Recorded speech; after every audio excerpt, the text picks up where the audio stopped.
dialog ada waktu 30 menit. 30 menit kami buka 2 pertanyaan dulu. Mungkin yang dari depan ada mic, monggo dibaring nih. Niki Bapak Majroh nih. 1 orang 1 pertanyaan Pak nggih. Terima kasih waktunya. Kepada Kiai Ahmad Bahauddin Nur Salim, saya mau bertanya mengenai tadi yang disampaikan bahwa setiap umumul Quran pasti ada mukhassisnya. Ketika dilihat zaman sekarang ada kelompok liberal yang mencoba untuk mengamandemen Al-Quran dengan tidak mengkaitkan konteks zaman dulu, malah mengkaitkan dengan konteks zaman sekarang.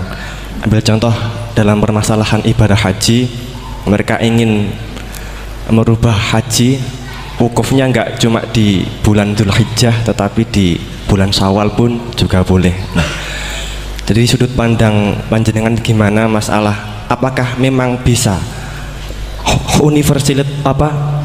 keuniversalan Al-Quran itu pada zaman sekarang dibuat sesuai konteks sekarang? Itu saja. Sampun? Nggih. Nggih. Penanya kedua, monggo. Assalamualaikum warahmatullahi wabarakatuh. Waalaikumsalam.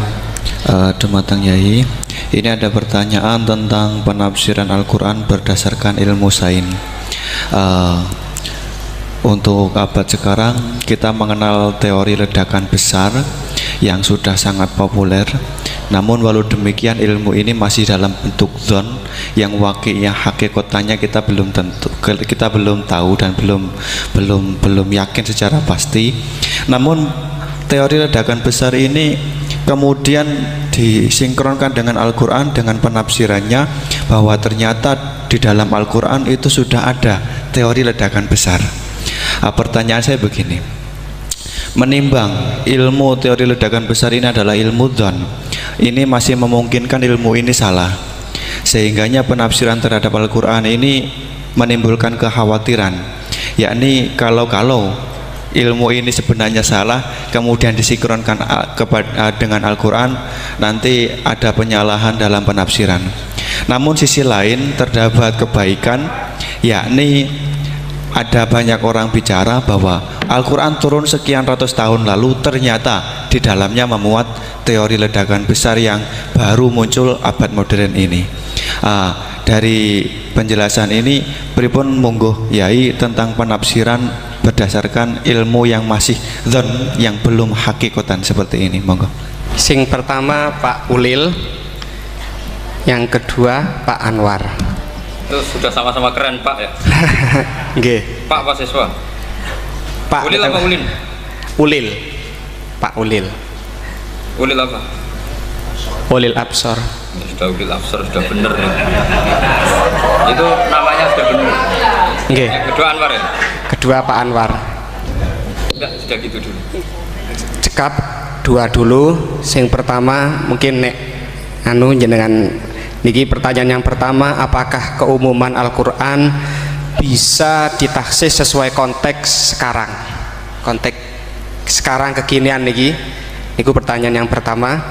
Pertanyaan yang kedua, kejadian sains yang sesuai dengan sains, ilmu sains niku apa bisa juga dibenarkan ditafsirkan ke Al-Quran, mengingat ilmuwan-ilmuwan sains sekarang mengatakan bahwa Al-Quran itu banyak yang sesuai dengan sains akhir-akhir ini.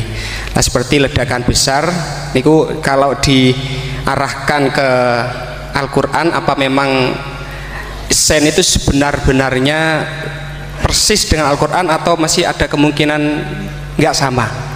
Hafal Quran tuh? Buatan apa belum? Tapi hafal juz 30. Enggak. Ya. Yeah. Ini rileks saja ya. Memang saya ulang lagi. Memang syaratnya tuh hafal Quran tadi. Enggak, karena begini, saya berkali-kali berdebat sama orang-orang liberal ya. Sekarang saya tanya, mereka kan senang sekali ya mengutip ayat la ikraha fiddin, bahwa dalam agama itu tidak perlu pemaksaan.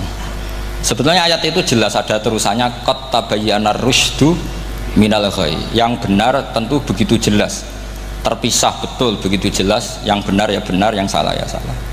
Sehingga kita tidak perlu memaksa orang, misalnya 2 ditambah 2 itu 4, terus kamu paksa, kalau nggak mengatakan 4 tak penjara, itu tidak perlu.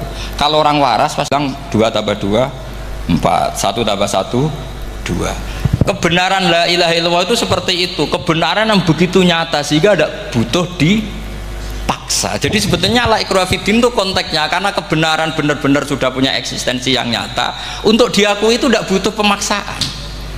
Orang seluruh Indonesia kan bilang 1 tambah 1 itu 2, nggak usah diintimidasi nanti ditangkap Pak Gatot gitu.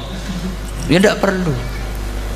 Makanya terusannya aja lah, repotnya sekarang santri-santri kalau pidato khitobiah di pondok-pondok ya diputus kayak orang liberal, la ikraha fiddin. Itu belum wakaf, masih qad tabayyana rusdu minal ghayy. Paham yang saya maksud ya? Sehingga kadang Nabi itu ngendikan secara ekstrim. Misalnya mangqala la ilaha illallah dakhalal jannah. Siapa yang meyakini la ilaha illallah nanti pasti masuk surga. Entah kapan pasti masuk surga. Kalau belum ya antri masih, tapi pasti lah. Terus Nabi sempat ngendikan, itu hadis sahih, wa in zana wa in saraka, meskipun pernah punya masa lalu, zina itu fi'il madhi, pernah punya masa lalu, pernah zina, pernah maling. Itu sampai 3 kali sahabat protes. Tapi saya berkali-kali ngomong di ngaji di Jogja, di Bojonegoro, di rumah ngomong, kebenaran yang absolut, kebenaran yang hakiki tidak bisa terganggu oleh perilaku sosial. Bukan masalah seakan-akan hadis ini membolehkan zina, itu tidak mungkin. Innallaha la ya'muru bil fahsya, Allah tidak akan nyuruh hal yang buruk. Tapi saya beri satu logika, satu analogi. Kalau rektor Al-Azhar kamu tanya 1 tambah 1 berapa Pak Rektor, pasti bilang 2.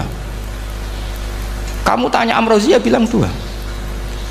Kamu tanya Pak Ahok ya bilang 2. Kamu tanya Anies Baswedan ya bilang 2. Tanya Pak Nusron dijawab 2. Sama, semuanya jawab 2. Karena kebenaran hakiki pasti absolut. Sekarang misalnya gini, ada ronte dari dulu Doli misalnya, kamu tanya Mbak 1 tambah 1 itu berapa, pasti bilang 2. Jangan kamu mentang-mentang imam masjid, saya tak jawab 3, saya kan imam masjid, masa sama dengan lonte? Tidak bisa, kebenaran absolut itu pasti sama. Mbok rektor Al-Azhar sama siapapun ya jawabnya sama. Paham yang saya maksud? Sebab itu kadang Nabi ngendikan wa in tuh la ilaha illallah itu kebenaran absolut, lebih absolut ketimbang 1 ditambah 1 2. Sehingga kebenaran absolut la ilaha illallah itu nggak bisa terganggu oleh apapun. Paham ya maksud? Nah itu maksud qad tabayyana rusdu minal ghayy. Kita tanya rival politik, Pak Jokowi kamu tanya 1 tambah 1 ya 2, Pak Prabowo ya bilang 2. Bukan karena rival politik. Tadi Pak Jokowi jawab berapa? 2. Ya udahlah 4. Tidak ada seperti itu. Nah itu disebut qad tabayyana rusdu. Nah kembali ke ide tadi, ide bahwa wukuf boleh di mana saja, terus boleh tidak syawal, itu udah ide. Sebenarnya sampean mikir saja itu sudah kriminal. Berarti sampean ngapalkan pikiran salah ya. Karena kalau kita diskusikan itu lucu sekali, karena ya itu sudah begini loh Pak, idah khilaf itu saya kasih tahu. Walaysa kullu khilafin ja'a mu'tabara illa khilafal ladzi khadzum minan nadhari. Tidak semua khilaf itu dianggap satu khilaf, satu perbedaan pendapat kalau kualitasnya nggak sama-sama mutu. Kalau yang satu nggak mutu itu nggak dianggap khilaf, nggak level. Itu tadi misalnya Imam Ghazali ngendikan begini, qala al-Ghazali gini-gini, pasti saingannya ya qala Nawawi atau qala Al-Qurtubi atau qala siapalah. Jangan qala al-Ghazali terus kamu saingi menurut Ustadz dari Solo, dari Jogja, wah ya udah level, masa Imam Ghazali disaingi. Itu ya, aturannya seperti itu. Ini jelas Rasulullah sendiri yang ngendikan al-hajju arafah, bahwa syarat sahnya haji adalah wukuf, dan Nabi menyebut arafah. Tentu kita tidak pernah memperbandingkan apa yang disabdakan Nabi dengan yang jadi pikiran mereka itu. Kalau mereka alasannya karena orang bergumul di situ, di Mina, di Arafah, gara-gara waktunya sama, titiknya sama, terus terjadi kematian gini. Apa yang nggak wukuf di Arafah itu hidup semua. Itu kan kayak dalilnya orang rokok mari cepat mati. Oh sing rokok ya mati. Orang-orang jil juga mati. Orang-orang liberal yang pikirannya katanya ingin menyelamatkan kehidupan juga pada akhirnya mereka mati. Mendingan mati di Arafah, keren di tanah suci. Tidak usah begitu. Sebenarnya begini loh, mereka itu menjadi salah karena nggak mau ngaji fikih secara serius. Saya itu menyesal sekali ya, kenapa sih orang wukuf itu kok dungani suwira barbar, itu memang sakiliane. Boy dongo aku yakin pangeran apian sediluk wis tetep dituruti gitu aja, gak usah lama-lama. Ya kata hikam kan gitu. Ngelingno pangeran udah suwi-suwi, sing perlu dielingno sing iso lali. Pangeran iso lali kok amen mbok elingno wae kan gitu cara madzhab hikam. Makanya kata madzhab hikam kan gitu. Wa inna ma yunabbahu man yajuzu alaihil ikhfal. Yang boleh diingatkan yang mungkin lupa. Tapi kalau masih ingat ya sudah tidak usah diingatkan lagi. Doa itu sekali saja. Saya ini termasuk korban kitab hikam. Loh, saya itu berkali-kali ke Mekah. Itu saya kalau dongo itu pertama di Multazam berdoa. Itu saya sebagai santri, ya pas di Multazam ingin berdoa lagi. Tapi mesti spontan itu ingat hikam. Yang boleh diingatkan, yang mungkin lupa. Akhirnya bilang, ya sudah tadi Gusti, ya gitu dong. Di putaran ketiga bilang, tadi loh Gusti, ya gitu terus. Karena memang saya malu mengingatkan zat yang nggak mungkin lupa. Tapi sampean jangan ikut saya, ini kriminal. Ini termasuk sisi-sisi kriminal ilmu saya. Tapi ilmunya ada, sampean cari di hikam. Wa inna ma yunabbahu man yajuzu alihil ikhfal. Yang boleh diingatkan, yang berpotensi lupa. Mungkin Anda punya dalih, wah aku dongo mau nunjukno butuh Gus, tapi ra kepen disembadani. Ya alhamdulillah aku yang ngono. Tapi tak pikir makom sampean tidak seperti itu, tetap kepengen disembadani. Lalu pertanyaannya kemudian, kalau kita ngikuti fikih sebetulnya nggak perlu menumpuk di Arafah, sama cari di takrib, di muin, di semua bab fikih. Wukuf di Arafah itu sah dan nggak perlu muksun, walau mutarodidan, meskipun hanya jalan-jalan. Bahkan di Fathul Muin diberi walau lagi, walau fitolabi abidin, moro Arafah be golek duit ceblok atau golek apa, ini ya sah. Lu andai kan semua melakukan itu mau ngesif muter saja kan selesai kan. Mari terus dodongkrok di situ lama-lama. Iya enggak? Zaman Fathul Mu'in dihentikan walau mutarodidan, lewat tok itu sudah sah. Bahkan walau fitolabi abikan, meskipun tidak punya niat wukuf, pokoknya ke situ ya sudah nyari-nyari apa gitu. Sing mari menumpuk gara-gara semua itu ingin ideal. Wah mumpung di Arafah, ngentekno Tegal, ngentekno sawah, wah sudah. Makanya kalau haji itu sama orang yang ngedol Tegal mesti seru itu, wah itu nangis ya. Haji be orang alim atau orang KBIH gak iso nangis karena malah badi kan, dia kan nggak pati iso nangis mesti itu. Nah ini kan, nah ini penting saya utarakan. Jadi andikan orang itu ya haji kayak orang-orang alim. Setahu saya orang-orang alim kalau haji ya biasa saja, sekadarnya. Karena ya dia tahu ini masalah karena nanti ganggu yang lain, sekadarnya. Karena kita ini berlebihan. Akhirnya menumpuk di situ. Padahal fikih zaman dulu sudah mengatakan walau mutarodidan fitolabi abikin. Jelas itu takbirnya. Masih ingat atau tidak takbir itu? Harus ingat kan? Jadi ini kan problem kita lagi-lagi tidak hafal. Kita tidak menguasai ngotok fikih. Saya dulu sinau Fathul Mu'in, makanya Gus Zofur itu cerita. Kita ini hidup, Gus Zofur sering cerita ke saya. Kita ini hidup berkah Gus. Zaman saya jenengan itu rata-rata teman-teman Fathul Mu'in itu setengah hafal i'anah. Ya karena kompetitornya ya baik, peminatnya ya baik. Dulu saking senengnya Gus Naji sama ilmu itu, beliau pernah ikut Fathul Mu'in era saya. Padahal sudah dari Mekah lama. Saking senengnya ilmu. Jadi kita dulu biasa diskusi dengan Gus Naji, dengan Gus Zofur karena saking senengnya ilmu. Ya itu tadi. Karena memang ilmu itu asik. Tapi kita ini belajar fikih itu tidak seperti itu. Kita sudah kayak, ya sudah kayak orang-orang yang nggak mau fikih. Wong nak dongo ning Arafah gini-gini terus ya hanya gitu-gitu dok. Ndak mikir kalau ganggu orang lain itu begini gue gak dipikir. Itu satu. Jadi menurut saya sampean jangan pernah terlintas bahwa pendapat jil atau apa saja itu pendapat. Walaysa kullu khilafin ja'a mu'tabaro illa khilafal ladzi khaddu minan nadhari. Tidak semua khilaf itu kita hitung khilaf kecuali yang kualitasnya sama. Kecuali begini kualitasnya agak sama. Misalnya sholat jenazah. Sholat jenazah itu trennya kan mayit di depan, terus imamnya itu di belakang. Nah itu boleh, ada ulama mengatakan nggak apa-apa. Sholat jenazahnya di depan, mayit imamnya di jenazahnya di belakang, imamnya di depan. Meskipun itu tidak lazim, tapi masih masuk akal. Itu tadi fa'innal janazah laisat bimanzilatil imam. Piye jenazah ora imam wajib gua ngarep. Alasannya apa? Loh itu udah orang liberal, itu kitab Mahalil. Kaul awal jenazah harus di depan, kaul sani tidak harus. PP jenazah itu tidak imam. Coba alasannya di depan apa? Dia ada tidak imam. Kalau seperti itu masih khilaf karena sama-sama ulama. Dan khilaf ini dipraktekkan, tapi jangan di sini loh ya, ini jadi fitnah. Saman tak cerita nih, saman kalau haji itu tiap ba'dal maktubah ada sholat jenazah enggak? Enggak, saman jawab saja. Yang pernah haji, tiap maktubah kan ada sholat jenazah. Itu jenazahnya di depan apa di kamar mayat? Itu bukan gaib loh, orangnya masih belum dikubur. Tidak, sama jawab saja. Di kamar mayat, tidak semuanya dibawa ke depan. Artinya ada konteks tertentu, mungkin kauliku yono gunane dalam konteks Mekah karena orangnya banyak, sibuk, rakober gawa napa?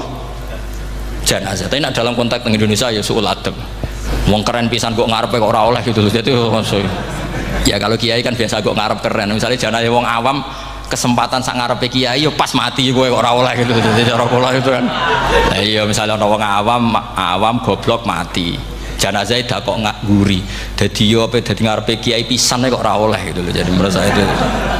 Tapi kalau kamu mengatakan ini fardu ain, kalau nggak di depan nggak salah, alasan Anda apa? Ini tuh udah imam. Yang wajib di depan kita ini kalau imam. Nah seperti itu khilaf. Maksudnya ini cerita khilaf. Mutu, alasannya sama-sama mutu. Qailnya yang punya pendapat ya sama-sama mutu karena diceritakan kita mahali. Dan dipraktekkan di Arab Saudi, yaitu banyak jenazah di kamar mayat, tetap sholat apa? Jenazah. Gaib. Itu pernah saya praktekkan.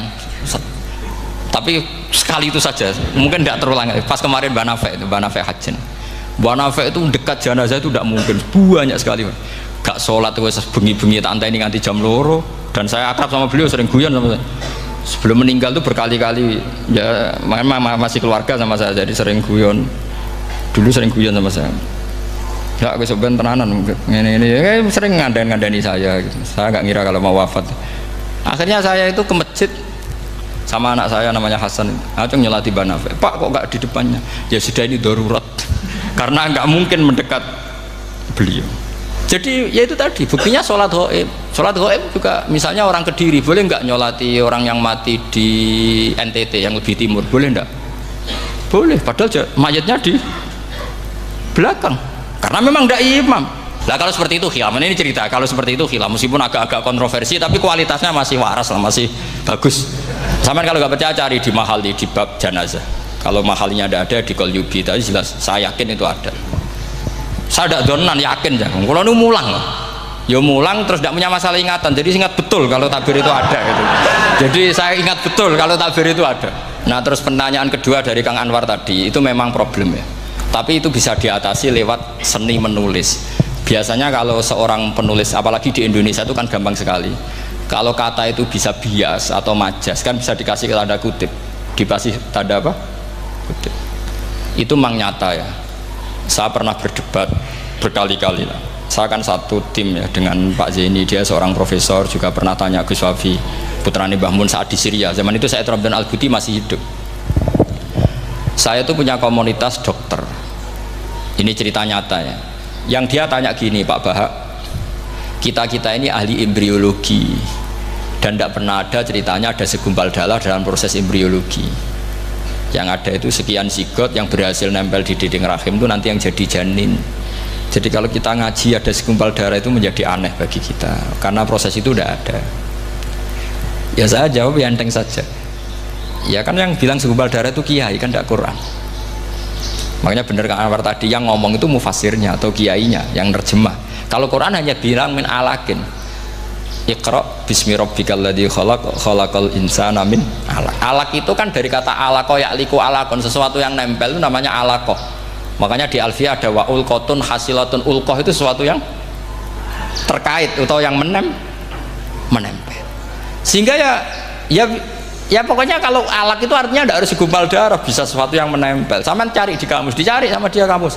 Alika ya'liku menempel. Oh, ya oke Bapak, enggak masalah. Nah, lalu kalau kita memaksakan itu bukti ilmiahnya Quran ya resiko juga, nanti ada penelitian yang berbeda. Makanya kita bisa memanfaatkan tanda kutip kalau lafadz itu majas atau kata itu majas, kalimat itu majas. Atau kita menganalisis secara balaghah min jinsi dzalikat dam. Misalnya begini, saya kalau sedang benci Anda, saya akan bilang kamu itu membawa WC. Wong tak melete gawa WC ngalor ngidul, karena di perut kita memang ada kotoran. Berarti kita ini WC yang melaku ngalor ngidul. Oke, itu saat kita benci manusia. Coba sampean lihat di kitab tasawuf. Faqih fatatakabbar wa anta kanafun minal aknam, itu kan disebut kamu kok sombong kowe iku WC mlaku. Tapi nanti kalau kamu ngaji di alam rohani, kamu disebut laqad khalaqnal insana fi ahsani taqwim. Artinya bisa saja alakin ini benar-benar maknanya segumpal darah, tapi dalam konteks manusia jenis kamu adalah jenis segumpal darah, bukan dalam proses embriologi mengalami segumpal darah. Kita masih bisa berkelit, asal kamu ilmunya banyak, hafalaman banyak, tetap bisa berkelit. Problemnya kadang kita tidak punya ilmu. Loh ya, ini kisah nyata ya. Jadi kemarin entah tanggal berapa saya lupa, itu kan Kemenak datang ke Yai, ke Mbah Mun, ke Gus Zofur. Di antara usul saya seperti itu, mbok terjemah Kemenak, kalau yang terkait sain itu dikasih bahasa yang bias, karena nanti kalau tidak bias, ini nanti ada penelitian kelihatan Quran dianggap loh ya, dianggap salah. Sebenarnya salah yang terjemah. Atau kita yakin sesuai ilmiah, ternyata suatu saat ada penemuan yang berbeda. Kita bisa manfaatkan tadi seni menulis tadi, misalnya tanda kutip atau dipakai kata bias. Ya misalnya begini, contoh paling gampang tadi, misalnya kita bangga misalnya Quran terbukti benar ketika mengatakan wa ja'ala bainahuma barzakha wa hijra mahjura, antara air tawar dan air laut itu ada pemisah. Kita mungkin ya setuju nyari-nyari ayat tentang Big Bang, tentang apa ledakan yang dahsyat. Tapi apapun itu teori itu bisa iya bisa tidak. Nah itu kita bisa manfaatkan tanda kutip. Atau seni pakai lughat. Saya beri contoh seni lughat begini. Keyakinan santri yang di sini, yang di kewagian sini, makhluk itu yang terkenal kan 3, manusia, jin, terus setan. Sudah kan 3 itu. Keyakinan sampean manusia dengan jin sama apa enggak? Beda kan, katanya beda. Terus jin dengan setan itu beda apa sama? Enggak, sama jawab. Beda, rata-rata santri fikih bilang beda, karena jin itu bisa mukallaf, bisa sholat, bisa enggak. Kalau setan pasti enggak sholat. Tapi pecinta orang sholat dia, kalau orang sholat datang, penggemar dia, mau ganggu gitu. Nah sekarang pertanyaannya gini, lalu ketika para ulama mengatakan jin dan malaikat itu beda, jin dengan setan beda, tapi di Quran itu ada loh ayat fasajadu illa iblis kana minal jinni fafasaqa an amri rabbi. Jelas ayatnya di surat Isra kalau nggak salah tuh, kana minal jin, kana ono sopo iblis iku minal jinni. Padahal tadi Anda yakin iblis dan jin itu tidak sekategori, tapi ayat itu kana minal jin. Caranya gimana? Gampang, sama cari di tafsir Baghawi atau tafsir Ibnu Katsir. Caranya adalah dianalisis secara lughat. Sesuatu yang nggak kelihatan atau yang gelap disebut jannah. Misalnya malam, kata Quran apa? Falamma janna alaihi lailu ra'a kaukaba. Karena malam itu gelap disebut jannah. Orang yang gila karena masturul akli disebut majnun. Karena madatul kalimah sama-sama jinnun. Madatul kalimah kan sama kan? Jim nun musyaddad berarti jim nun. Saya ulang lagi ya. Kalau malam disebut falamma janna alaihi lailu. Kalau orang masturul akli disebut majnun. Orang dalam kandungan disebut janin. Kullu dzalika yusamma bidzalik li'annahu mastur. Semua dinamakan itu karena mastur, tidak kelihatan. Nah, sekarang sampai tak tanya, iblis itu kelihatan apa enggak? Enggak. Berarti kalau kana ana sapa iblis minal jinni setengah barang sing ora ketok. Kecumanane minal jinni kelompok jin. Nanti kamu masalah dengan kiai Anda meyakini, "Lho jin kok iblis?" Beda. Jin itu iso ngaji. Ya gampang saja. Kalau jin yang sakolen ya jin yang bisa Islam bisa kafir. Tapi kalau kata jin yang dalam ilah iblis, karena minal jinni minal masturin. Faham yang saya maksud? Tetap bisa ada solusinya. Makanya ngaji itu jangan hanya Ibnu Katsir. Ibnu Katsir itu beliau hanya menjawab lewat riwayat. Beliau jarang bermain di lafadz. Tapi kalau sampean ngaji kayak tafsir Baghawi, kayak tafsir apa itu, subhanallah, ya Baghawi terus Bedawi, itu nganalisisnya sering pakai lafadz dan itu menjadi mudah. Misalnya lagi begini, sholat kita ini ya sholat yang muftatahatun bitakbir, muftatamatun bitaslim. Tapi kita secara lughat jelas as-sholat lughatan ad-du'a. Dan ada lafadz di Quran yang nggak mungkin kita maknani sholat itu dengan makna sholat yang mustalah alaihim tal fuqaha, yaitu di ayat khud min amwalihim shadaqatan tutahhiruhum wa tuzakkihim biha wa sholli alaihim inna sholataka sakanul lahum. Muhammad, kalau ada orang zakat ke kamu, sholli alaihim, kamu harus mensolati mereka. Wong cek urip kok di solati, pasti maknanya sholli ai utulahum, kamu mendoakan. Terus inna sholataka sakanul lahum ai du'auka sakanul lahum, doa kamu membuat mereka tenang. Paham sih kalau maksud? Lagi-lagi kita, kalau Anda janggal secara ilmiah, ya sama seperti misalnya katanya bumi menurut Quran itu diciptakan dalam masa 6 hari, padahal menurut teori Big Bang sekian juta tahun. Lo yaumin itu maknanya tidak harus 24 jam. Kullahinin bisa disebut kullah yaumin. Buktinya ayat yas'aluhu man fis samawati wal ard kulla yaumin huwa fi sya'an. Apa Allah memutus sesuatu nunggu 24 jam? Kullahinin wa kulla waqtin huwa fi sya'an. Makanya di terjemahan UII termasuk saya usul visitati ayam itu dalam 6 masa. Karena kalau orang bilang hari asumsinya itu 24 jam kali 6. Itu masih bisa, masih meskipun mungkin seperti itu, tapi ya mungkin tidak. Tapi kita masih bisa bermain kata gini, ku dinetralisir. Yaum maknanya khin. Napa maknanya napa? Khin. Kayak di apa? Yas'aluhu man fis samawati wal ardi kulla yaumin huwa fisa. Kayak di ayat lagi limanil mulkul yaum. Allah tanya itu ketika di akhirat apa di dunia? Tidak, sama jawab di akhirat. Ketika nanti di akhirat Allah tanya liman iku kedue sopo al mulku te kerajaan al yauma limanil mulkul yaum lillahil wahidil fa inna fil akhirah laisa hunaka yaumun wala hunaka sa'a wala hunaka misalnya arbaun wa isruna sa. Di akhirat tidak ada 24 jam. Istilahnya Allah ya limanil mulkul yaum. Paham sih kalau maksud? Jadi lagi-lagi syaratnya hafal tadi. Nah, jadi artinya lafadz yaum dipakai di Quran berapa kali? Konteksnya apa saja? Ya saya kira demikian. Mungkin kita anggap cekap ya karena tadi apa? Ini Jumatan terus tak pikir tanya itu ya saya yang tanya itu karena itu tadi.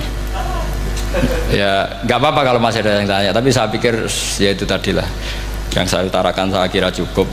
Kalau ingin alim memang syaratnya harus hafal banyak terus ya kalau ndak ya itu tadi harus orang sudah ndak ada semua terus tinggal kita yang hidup itu pasti kita alim sendiri itu ya pilihannya hanya itu. Tapi kalau ingin kompetisi masih gampang lah, di Kediri banyak orang alim, di Rembang banyak kan bisa. Cara Imam Bukhari al-luqi wal mu'asyarah bisa sering ketemu lewat ngaji kilatan atau ngaji karena kiai banyak.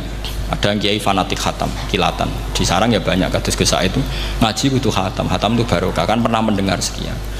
Ada kiai yang senengannya yang penting faham, ada kiai yang kebetulan nasibnya baik ya faham ya khatam itu.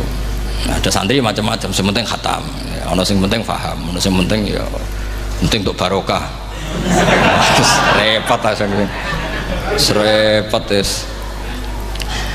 Tapi yang penting itu saya mohon lah, kalau orang lain tahu Quran lewat terjemah, kita kalau bisa jangan lah. Kita ini ngaji Jalalain, ngaji tafsir Sawi, ngaji macam-macam. Saya itu kalau sinau tafsir itu tak ulang-ulang, saya itu sampai lupa khatam Jalalain berapa kali itu sampai lupa. Karena itu tadi setiap saya baca pasti nanti analisisnya beda. Tadi misalnya u'budu rabbakum, kalau dalam konteks orang kafir jelas wahidu rabbakum karena mereka masih melakukan isyrak. Tapi kalau orang Islam dibilang cong kamu ibadah, dawimu alal ibadah karena sudah Islam. Itu Imam Suyuti tidak konsisten. Nggak konsistennya karena beliau orang alim. Ya Yohanes kadang ditafsiri ahla Makkah. Memang saat itu konteksnya Makkah. Tapi dalam konteks Islam tentu wama arsalnaka illa kafatal lidasi basyira wa nadhira. Itu kan ulama. Kalau ingat asbabun nuzul ya Yohanes jelas ahla Makkah. Tapi kalau ingat umumul Quran nas ya kullan nas, bukan harus ahla apa? Makkah. Makanya ada fi tafsirin qala ahla Makkah, wa fi tafsirin akhar dia bilang ayan nas. Ini yang mengulang-ulang akan paham karena konteksnya apa? Beda. Lagi-lagi ya tadi harus hafal. Ayuhan nas dipakai Quran berapa kali? Konteksnya apa saja? Makanya Ibnu Abbas ketika ditanya bagaimana perbedaan ayat Makkiyah dan Madaniyah, beliau enteng jawab. Biasanya kalau surat Makkiyah dimulai ya ayuhan nas karena mereka zaman itu masih kafir belum berstatus mukmin. Kalau di Madinah rata-rata khitab sudah ya ayyuhalladzina amanu karena di Madinah mayoritas sudah mukmin. Tetap memanfaatkan proses dialek dan itu mudah. Memang kalau kita neliti terus mudah. Maknanya mudah itu tidak sulit. Ya memang Nabi begitu. Loh sampean kalau hafal hadis nanti akan ngomong seperti saya. Loh itu otomatis. Misalnya begini, Nabi itu ditanya, ya Rasulullah, dulani ala amalin gini-gini terus terakhir dia yudkhilunil jannah yang bisa masukkan saya ke surga. Nabi jawabnya itu, inna dzalika yasir, iku gampang. Tapi terusannya yang nggak nguati alaman yassarahu wah. Oh iku gampang dong bagi wong sing digampangno pangeran. Ora kok Nabi, wah ini sulit, enggak semua orang masuk surga. Nabi jawabnya inna dzalika yasir, itu gampang. Tapi terusannya alaman yassarahu wah. Ya mengen Quran adatnya ya gitu. Inna dzalika ala wahi yasir. Yaitu gampang. Bukan berarti kita nyepelekno, ndak, memang ya itu tadi. Sesuatu sulit itu kalau kita tidak tahu rumusnya, sebenarnya kita tahu, cuma tidak mau. Sampean tahu kalau rumusnya ingin alim tafsir harus hafal Quran, hafal hadis, pernah ngaji etkon, ngaji ini, tahu, tapi kan nggak mau. Akhirnya mau takut tok, carane ngalim piye Gus? Asline ngerti, nak carane iku ngerti. Geleme sing ra. Nah, itu kan gitu. Ini kebetulan kenyek kan ngomong fakta biasa mawon, betul. Ya seperti kamu mau ke Jakarta kan jauh, tapi tetap gampang. Caranya beli tiket gini-gini ya kan gampang. Ya kalau ingin alim tafsir, 1 hafal Quran, 2 minimal setengah hafal Jalalain.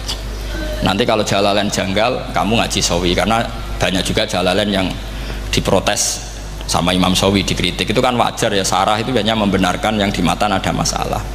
Takrib kurang barokah, ya ada beberapa yang dibenarkan sarah. Kayak takrib ngendikan mabit bimina sunat apa wajib, kalau di kitab Fathul Qorib sunat, di sarah dibenarkan kalau yang benar itu wajib. Takrib bilang sholat jamaah itu sunat muakkadah, di sarah dibenarkan itu fardu kifayah. Ya sama di Jalalain kadang ada masalah seperti itu. Imam Suyuti meyakini satu hal, sama sarah dibenarkan. Makanya ya Jalalain ya Sawi. Nanti setelah itu khatam semua, belajar tafsir Baghawi. Nanti kan alim sendiri. Apalagi di desa kamu tidak ada orang alim, wah hebat. Kak, kamu jangan hidup di sarang, di Lirboyo, di daerah-daerah, jangan hidup di Kuwagen, nyari daerah yang aman, aman dari kontrol maksudnya. Tapi yang jelas itu jawab dulu mudah. Kalau kamu menjawab sulit, kualat neraka sama. Lihat bagaimanapun Quran disifati Allah walaqad yassarnal Qur'ana lidzikri fahal mim mudzakir. Makanya saya tadi ngomong, kalau anda hafal seperti saya, pasti cara ngomong kayak saya. Kita mau ngomong Quran sulit tidak mungkin. Kita ini ingat kalau Allah mensifati Quran walaqad yassarnal Qur'ana. Fakaifa wasafahu wa bil yusri wa anta taqulu bil usri. Bagaimana Allah mengatakan yusrun kemudian anda mengatakan usr? Neraka sama bantah pangeran. Atau gini, kalau terpaksa muni sulit Gus, tapi sementara ini pokoknya tambahi gitu. Lah nanti ya masih sulit, tapi ya bisa saja tidak sulit. Karena tadi bukti kalau Quran mudah, orang kafir ketika dibacakan yang nangis banyak. Raja Najasyi sebelum Islam dibacakan surat oleh Ja'far bin Abi Thalib nangis. Inna hadza wa ma nazala ala Musa lamin miskatin wahidah. Ini dengan Taurat pasti dari pintu yang sama, dari nur yang sama. Miskat itu nur. Faham nangis. Sampai wa idza sami'u itu belum Islam loh ketika itu. Wa idza sami'u ma unzila ilar rasuli taro a'yunahum tafidu minad dam'i mimma arafu minal haq, lagi yaquluna rabbana amanna. Artinya fahimu khina kanu fil kufr. Mereka faham ketika masih kafir. Karena muyassar, Quran itu muyassar. Faqih fala tafham. Wa anta tata'alam kutuba kadza wa kadza wa takhtimu kutuba kadza kadza. Kok ejek kadza. Ada gua entek kadane. Ini bukan kritik, ini pelurusan. Sampean jangan sensitif, kok cawe wedok yang kandhani sensitif, mutung. Ini pelurusan. Jelas Quran disifati walaqad yassarnal Qur'ana lidzikri fahal mim mudzakir.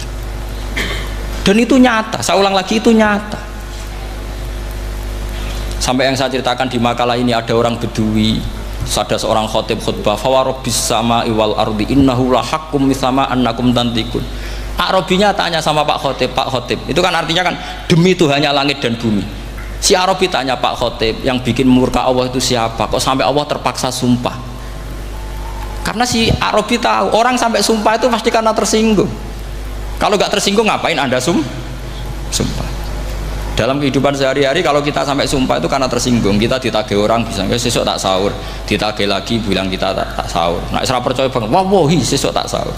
Kalau orang sumpah itu karena tersinggung. Ternyata betul. Sampai cek di Quran, kalau Allah memulai surat dengan sumpah, pasti terusannya Allah itu duka atau marah, karena sumpah itu untuk yang tersinggung. Makanya di Balaghah diterangkan, kalau kaidah normal, kondisi normal, kamu harus bilang Zaidun qaimun. Kalau mukhatab ada indikasi tidak percaya, kamu bilang inna Zaidan imun. Kalau selalu kelihatan tidak kamu harus bilang wallahi inna zaidan imun. Ya enggak di ilmu balaghah. Lah iya itu kan Arabi saja paham. Kamu yang ngaji Jawahirul Maknun tidak paham kan aneh. Makanya itu penting gitu.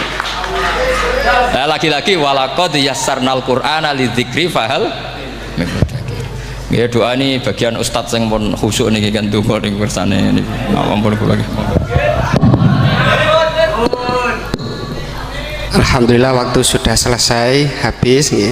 Meskipun sebenarnya kita masih ingin berlama-lama ya, tapi hari Jumat, namun dari moderator mungkin kalau nggak menyimpulkan kurang pantasnya, hanya satu kesimpulan, ketika kita ingin seperti beliau syaratnya harus banyak hafal ya, namun ini kemauan okay. Oke teman-teman, jadi itulah reaction ngaji kita bersama dengan Kiai Haji Bahaudin Nur Salim atau Gus Baha, yang mana ngaji kali ini adalah terusan dari ngaji Gus Baha bersama dengan santri-santri Kuakean, Pondok Kuakean ya.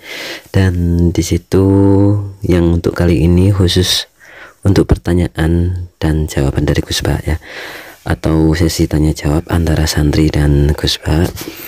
Banyak yang dijelaskan oleh Gus Baha karena memang terpancing oleh dua pertanyaan dari dua orang santri yang memang cerdas ya, cukup cerdas dan cukup pertanyaannya cukup berbobot terkait penafsiran Al-Quran dan terkait keuniversalitasan Al-Quran, apakah sains dan juga Al-Quran itu bisa sama-sama melengkapi, ataupun tafsir Al-Quran itu bisa ditinjau dari segi sains atau sains yang bisa disesuaikan dengan Al-Quran.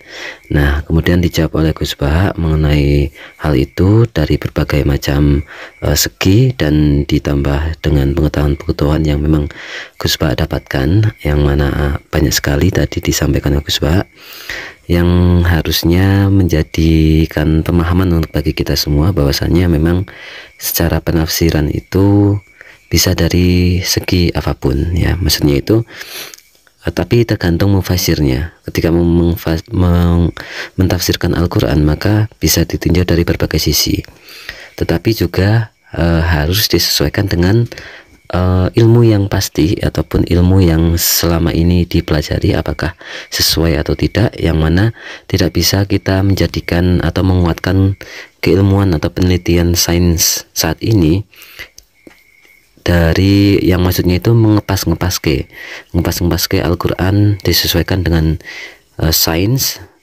Kalau bisa malah ilmu itu yang membuktikan, menambah bukti kebenaran Al-Quran begitu. Tapi ya semuanya memang harus sama-sama dipahami secara benar, karena jika salah penafsiran nanti bisa menimbulkan salah persepsi dan salah keyakinan. Maka harus hati-hati dalam penafsiran. Ya, mungkin itu teman-teman yang bisa kita sampaikan, bukan catatan, bukan rangkuman, tapi hanya catatan, bukan catatan sih, lebih ke ya tanggapan kita, reaction kita dalam ngaji kali ini bersama dengan Gus Baha. Sekali lagi mohon maaf jika banyak kesalahan teman-teman. Terima kasih atas ngajinya. Semoga kita tetap terus bisa ngaji bersama dengan Gus Baha, semoga kita istiqomah, dan semoga menjadi ilmu yang manfaat dunia akhirat, serta menjadikan kita sebagai penerima ilmu yang berkah dan berkahi untuk kita semua. Oke, sekali lagi terima kasih teman-teman. Wassalamualaikum warahmatullahi wabarakatuh.